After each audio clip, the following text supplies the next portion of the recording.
तो ये जो नया शो जिसे मैं अप्रोच कर रहा हूँ और बहुत ही जल्द जो आप सबके सामने आएगा, बेसिकली ये शो जो है, ये स्टोरी है एक माँ की, है ना। ये स्टोरी है पेरेंटिंग की, स्टोरी है एक माँ और उसके 3 बच्चों की, जो बेटियां हैं उसकी 3, वो सिंगल हैंडेडली कैसे पेरेंटिंग कर रही है और उसकी जो कॉम्प्लेक्सिटीज़ होती हैं वो।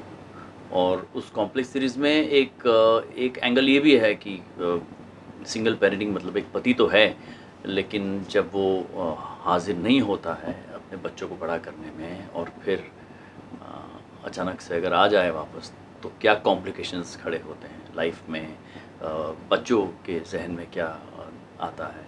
तो ये सारा इस प्रीमाइस पे चल रहा है, but essentially it is about एक औरत की righteous story telling about how she wants to bring her daughters up. So ये कैरेक्टर जो है वो बहुत अमीर है, और ज़्यादा बोलता नहीं है, कम बोलता है, लेकिन सटीक बोलता है जो भी बोलता है। उस प्रकार का कैरेक्टर है। बाप है 3 बेटियों का, और एक औरत जिसे वो बरसों पहले छोड़कर चला गया था, और किस प्रकार से वापस ये समीकरण बैठता है और आपसी संबंध किस प्रकार से के उथल-पुथल से गुज़रते हैं। तो ये कैरेक्टर है बेसिकली मेरा। पहली बार मैंने ये शो के बारे में सुना था, तो मैं बहुत रुचि नहीं लेना चाह रहा था इस शो में, लेकिन जब पूरी बात पता चली कि शो क्या है, जब प्रोड्यूसर साथ में बैठे, क्रिएटिव प्रोड्यूसर्स भी बैठे, उन्होंने मुझे समझाया क्या स्टोरी है, और फिर जब पता चला कि जी पे है और जी भी बहुत ही एक्साइटेड है इस स्टोरी को लेकर, तो सब कुछ मिल मिला के मुझे लगा कि यार this is a good project to be a part of.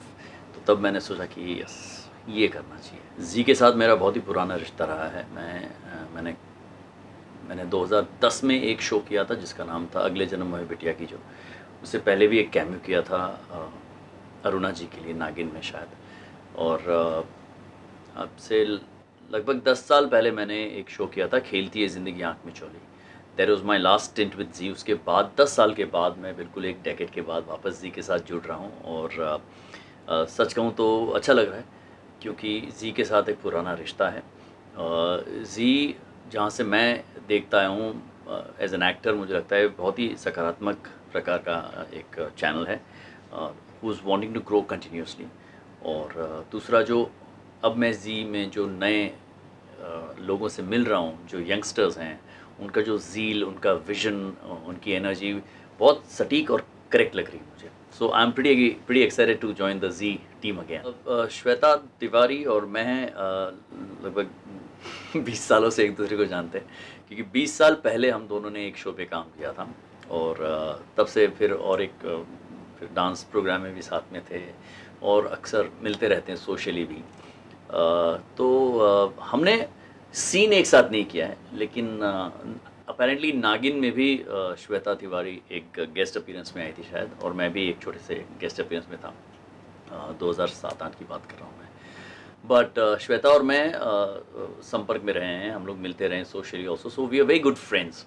तो जब दोस्ती होती है और जब स्क्रीन पे we are first time paired opposite each other, तो चैलेंजिंग रहेगा हम दोनों के लिए। लेकिन मुझे लग रहा है कि ये जो जो दोस्ती चली आ रही है हमारी, उसके चलते बड़ा मज़ा आएगा वहीं से एक टेक ऑफ करने के लिए, नए नए किरदारों में एक नया रिश्ता, एक नया परम्यूटेशन बनाने में। आई थिंक हीरो या लीड जो होता है किसी भी प्रोजेक्ट का, वो स्क्रिप्ट होता है ना।